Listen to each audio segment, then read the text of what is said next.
नमस्कार जय जगन्नाथ आम चैनल को आपण मानकु बहुत बहुत स्वागत। सांग माने नुआ वर्ष पाई आपण समस्तंकु अनेक शुभेच्छा और शुभ कामना। एही नुआ वर्षटी आपणक पाई शुभमय हेउ। सांग माने आपण जदि संपूर्ण वर्षटी रे माँ लक्ष्मींकर कृपा प्राप्ति करिबा पाई चाहुछंती, आपण चाहुछंती जे बसारा आपणक पाखकु धनर आगमन हेउ, आपणकु अर्थजनित समस्यार सामना करिबाकु न पड़ू, तेबे नुआ वर्षर प्रथम दिन रे आपण झाड़ूर एही उपाय निश्चय पालन करंतु एवं झाड़ूर एही सबु नियम मानिबा पाई मध्य चेष्टा करंतु, कारण झाड़ूर सीधा सड़ख संबंध माँ लक्ष्मी सहित रही थाए। झाड़ू को माँ लक्ष्मींकर प्रतीक बोली माना जाई थाए। तो आपण जदि माँ लक्ष्मींकर आशीर्वाद पाइबा पाई चाहुछंती, माँ लक्ष्मींकर कृपा प्राप्ति करिबा पाई चाहुछंती एवं आपण चाहुछंती जे आपणक गृहरे माँ लक्ष्मींकर स्थायी वास हेउ, तो एही नूतन वर्ष रे आपण झाड़ूर एही सबु नियम गुड़िक निश्चय पालन करंतु एवं झाड़ूर एही उपाय गुड़िक मध्य पालन करंतु, जहा फल रे वर्ष सारा आपणकु माँ लक्ष्मींकर आशीर्वाद प्राप्त हेब। माँ लक्ष्मी धन एवं ऐश्वर्यर देवी होइथांती। माँ लक्ष्मी मनुष्य को समस्त प्रकारर भौतिक सुख प्रदान करिथांती एवं ଯେଉଁ व्यक्ति उपरे माँ लक्ष्मी प्रसन्न होइथांती, सेही व्यक्ति को जीवन रे केबे भी दरिद्रतार सामना करिबाकू पड़ी न थाए।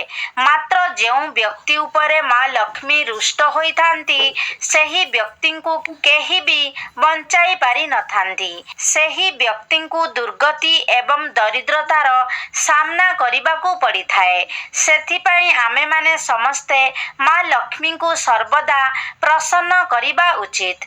माँ लक्ष्मी का सहित संबंधित वस्तु गुड़ी को आमे घरे रखिबा उचित एवं सेही वस्तु गुड़ी को यथा विधि पूजार्चना मध्य करिबा उचित, जहा फल रे माँ लक्ष्मींकर आम गृह रे स्थायी वास होई पारिबो।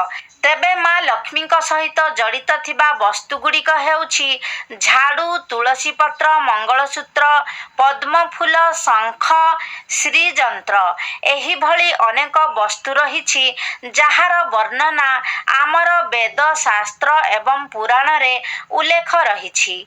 एही साधारण लागुथिबा जिनिस गुड़िक माँ लक्ष्मींकर अत्यंत प्रिय होइथाए एवं जेउ स्थान रे एही जिनिस गुड़िक रहिथाए, सेही स्थान रे माँ लक्ष्मींकर मध्य निवास होइथाए।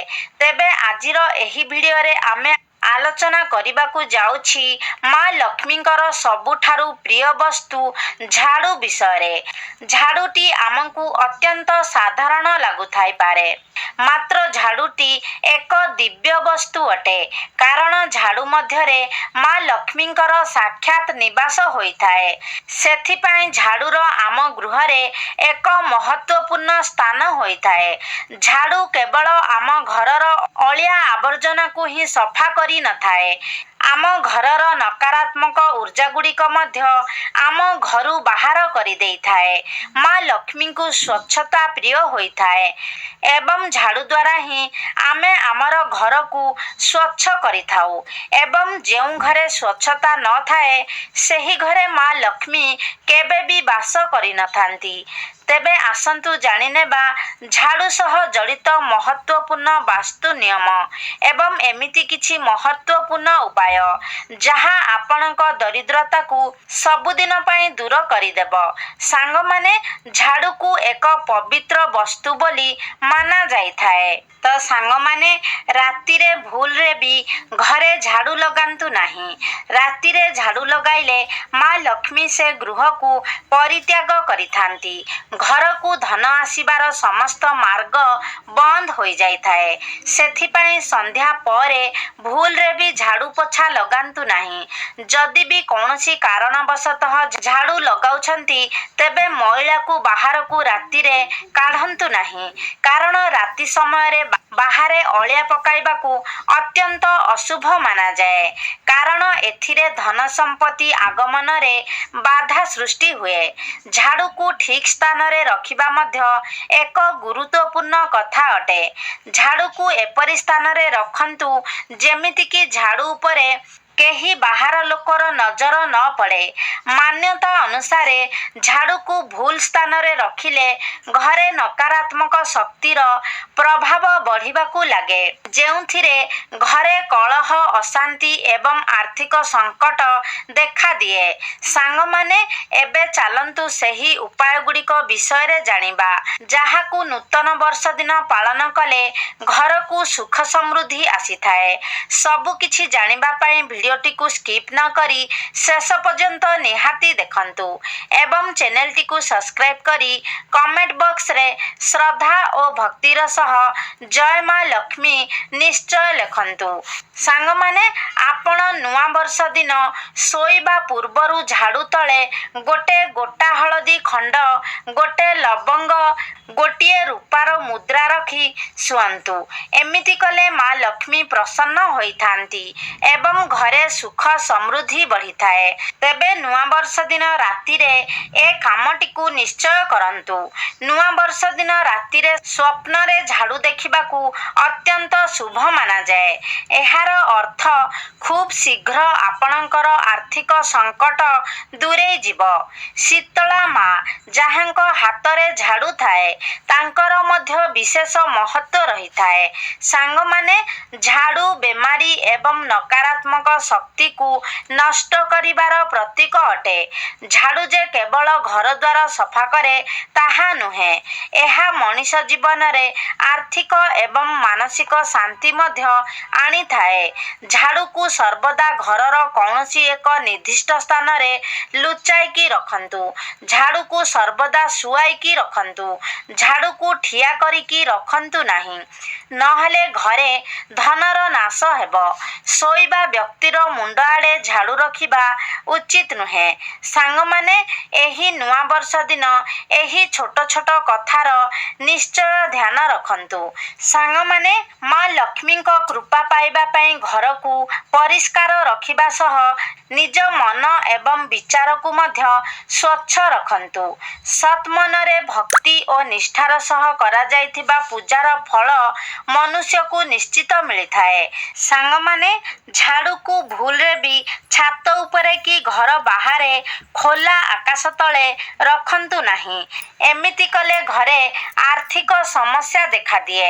ଏହାର କାରଣ ହେଉଛି, ବାହାରେ କିମ୍ବା ଛାତ ଉପରେ ଝାଡ଼ୁକୁ ରଖିଲେ ନକାରାତ୍ମକ ଶକ୍ତିର ପ୍ରଭାବ ଝାଡ଼ୁ ପ୍ରତି ଆକର୍ଷିତ ହୋଇଥାଏ।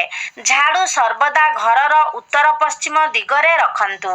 ଯଦି ଆପଣ ଝାଡ଼ୁକୁ ଉତ୍ତର ପଶ୍ଚିମ ଦିଗରେ ରଖିବେ ତେବେ ଏହା ଆପଣଙ୍କ ଘରକୁ ସୁଖ ସମୃଦ୍ଧିକୁ ବଢ଼ାଇବାରେ ସାହାଯ୍ୟ କରିବ।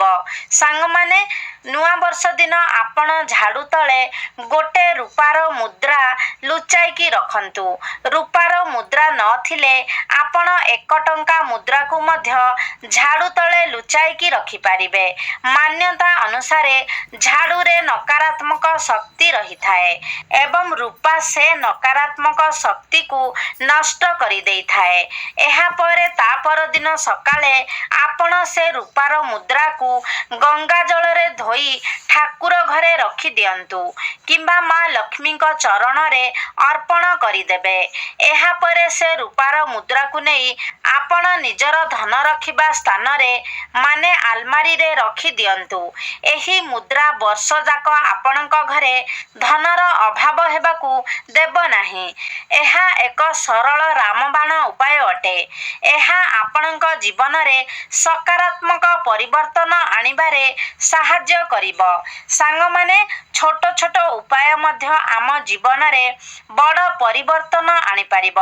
କେବଳ ସଠିକ୍ ସମୟରେ ତାହାକୁ ବିଧି ବିଧାନର ସହ ପାଳନ କରିବା ଉଚିତ। ସାଙ୍ଗମାନେ ନୂଆ ବର୍ଷରେ କେବଳ ନିଜ ଘରକୁ ସଜାଇବା ସେଇଟା ନୁହେଁ, ଏହି ସମୟରେ ଗରିବ ଲୋକଙ୍କୁ ଦାନ କରିବାର ମଧ୍ୟ ବିଶେଷ ମହତ୍ତ୍ୱ ରହିଛି।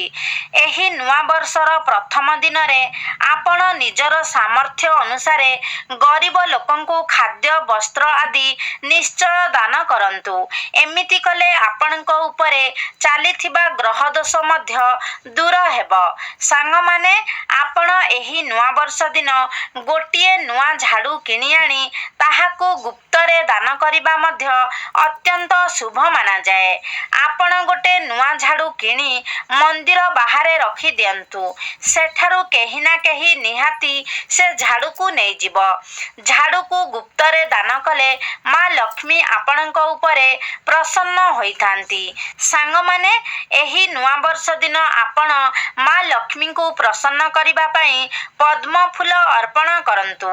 ନୂଆବର୍ଷ ଦିନ ଘରର ମୁଖ୍ୟ ଦ୍ୱାର ସମ୍ମୁଖରେ ତୁଳସୀ ଚଉରା ମୂଳରେ ଠାକୁର ଘରେ ଗୋଟେ ଗୋଟେ ଘିଅର ଦୀପ ନିହାତି ଜଳାନ୍ତୁ।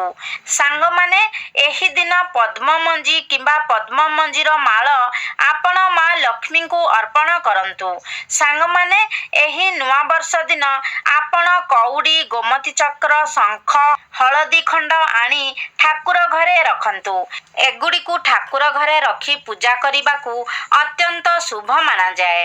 ସାଙ୍ଗମାନେ ଦରିଦ୍ରତାକୁ ଦୂର କରିବା ପାଇଁ ଆପଣ ନୂଆବର୍ଷ ଦିନ 4ଟି ଗୋଲମରିଚ ନେଇ ଘର ବାହାରକୁ ଯାଆନ୍ତୁ ଏବଂ ଚାରିଦିଗକୁ ଲକ୍ଷ୍ୟ କରି 4ଟି ଗୋଲମରିଚ ଫୋପାଡ଼ି ଦେଇ ଦରିଦ୍ରତା ଘରୁ ଦୂରେଇ ଯାଉ, ମା ଲକ୍ଷ୍ମୀ ଆମ ଗୃହକୁ ପ୍ରବେଶ କରନ୍ତୁ ବୋଲି କହି ଘରକୁ ଚାଲି ଆସନ୍ତୁ। ଏହା ଏକ ଛୋଟ କିନ୍ତୁ ପ୍ରଭାବଶାଳୀ ଉପାୟ ଅଟେ। ସାଙ୍ଗମାନେ ଆପଣ ନୂଆବର୍ଷ ଦିନ 21ଟି, 51ଟି କିମ୍ବା 101ଟି ଘିଅର ମାଟି ଦୀପ ଜାଳିଲେ ଆପଣଙ୍କର ସମସ୍ତ ମନସ୍କାମନା ପୂର୍ଣ୍ଣ ହେବ। ସାଙ୍ଗମାନେ ଏହା ଥିଲା କିଛି ବିଶେଷ ଏବଂ ଗୁରୁତ୍ୱପୂର୍ଣ୍ଣ ଉପାୟ, ଯାହାକୁ ନୂଆବର୍ଷ ଦିନ ପାଳନ କଲେ ଆପଣ ନିଜ ଜୀବନରେ ଚମତ୍କାରୀ ଏବଂ ସକାରାତ୍ମକ ପରିବର୍ତ୍ତନ ଅନୁଭବ କରିବେ। ତେବେ ସାଙ୍ଗମାନେ ଆଶା କରୁଛି ଆଜିର ଭିଡ଼ିଓଟି ଆପଣମାନଙ୍କୁ ନିଶ୍ଚିତ ଭାବରେ ଭଲ ଲାଗିଥିବ। ଯଦି ଭଲ ଲାଗିଛି ତାହେଲେ ଲାଇକ୍ କରନ୍ତୁ, ସେୟାର କରନ୍ତୁ। ଆମ ଚ୍ୟାନେଲକୁ ଯଦି ସବସ୍କ୍ରାଇବ୍ କରିନାହାନ୍ତି ତାହେଲେ ସବସ୍କ୍ରାଇବ୍ କରିଦିଅନ୍ତୁ।